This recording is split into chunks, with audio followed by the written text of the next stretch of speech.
And there is like some little influence of Evangelist and like Blade Runner-ish kind of thing, you know. So I still have this influence.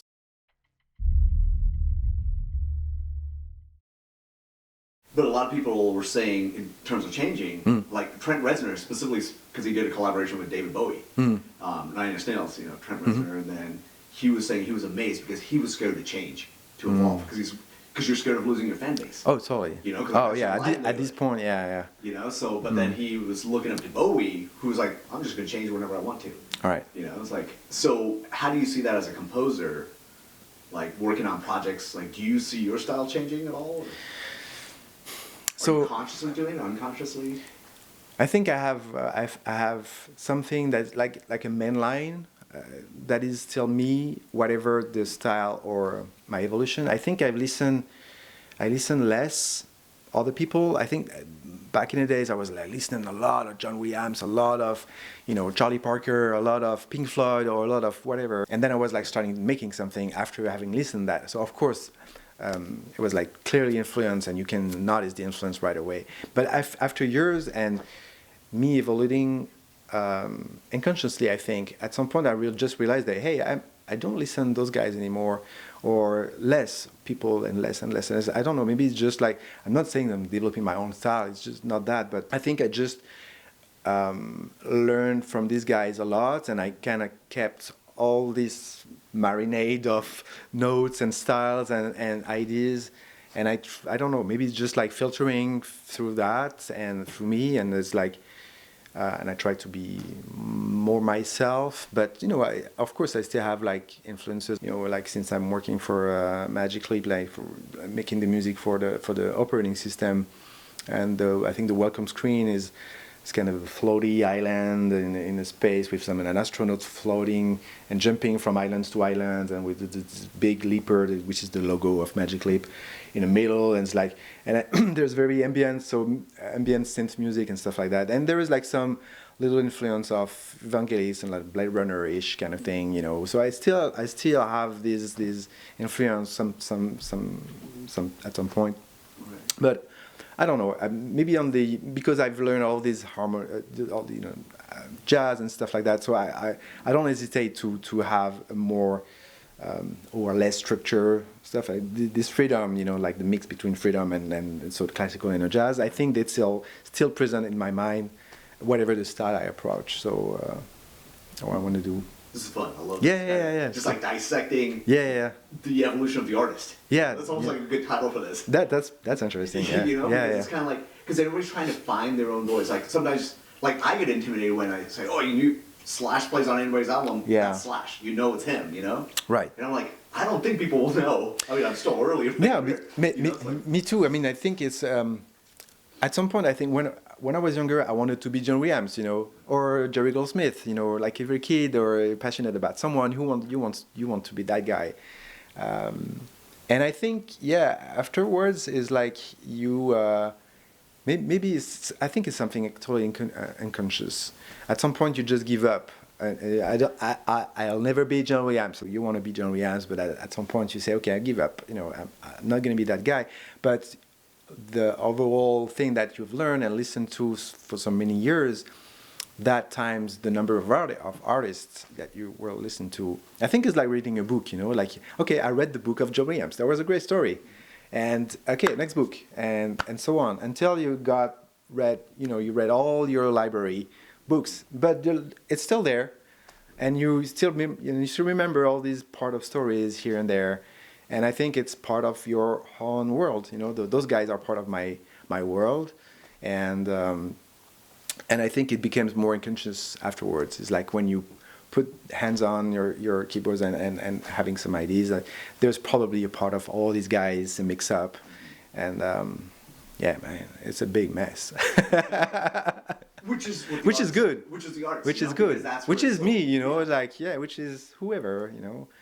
And that's the freedom aspect of music, which is important to keep. Now, segueing into the commercial aspect, you got to pay the bills. Yeah.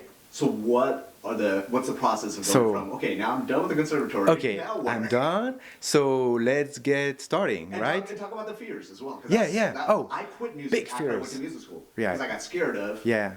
how do I make a living? You know, I think I was very lucky because I think I was like, at some point I was doing like 3 jobs. You know, my very first, you know, okay, I'm out in life, starting and everything, and I started like on a company, like doing some computer stuff, like early ages, and then I was like, that was for the whole town. Doing music or? No, nothing. Like day job. Like day job, it was like half a day doing like some D-Base 4 stuff for architect thing for the town hall. I don't remember. And then I was like back to the school. I was like teaching piano, so giving some lessons. And then within this school, I met the bass player, the bass teacher. And he said, hey, you should come with us today. I play with a band during the night and stuff. I said, oh, okay, sure.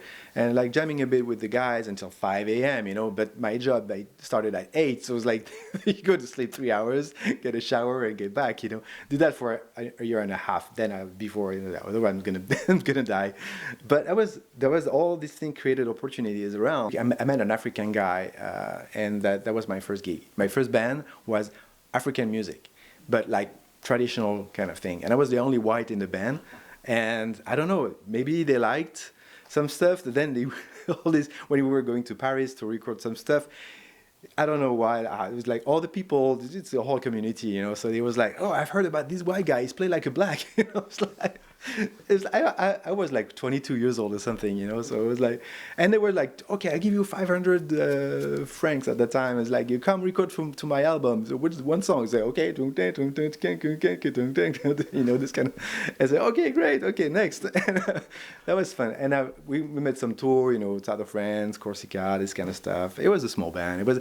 But I stayed like for 2 years and a half, and then I switched to something different. You know, again, like having learned all these different things and influences, and I was curious about thing, and I was open mind. I was kind of very picky on my choices because like I'm not a rock guy. I'm not, you know, I was like more into jazz and to that, and let's Latin. What is Latin jazz? Okay, let's go that way for a bit. You know, that's cool. I like the mix of both cultures and stuff. So, and I've done that for 13 years, playing a lot of styles, like even pop music at some point, and covers, you know, this kind of stuff.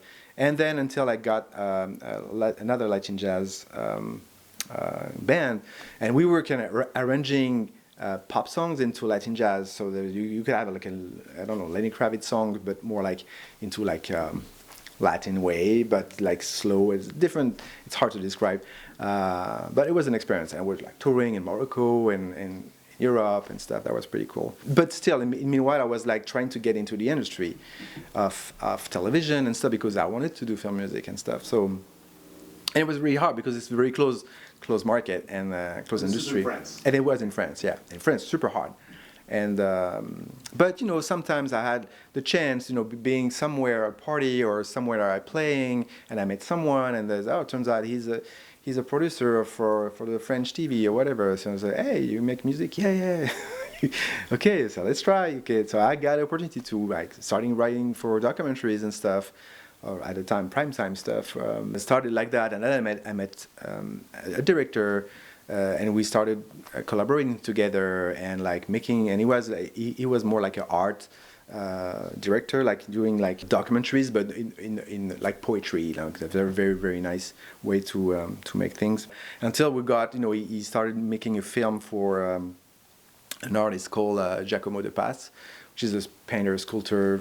Is pretty known now in these area, this industry that I don't know at all at that time, and I made the music for. And turns out we've been both nominated for the Malta Biennale in 2003 for best movie and best music, and turns out we won both. Yeah, so that was amazing.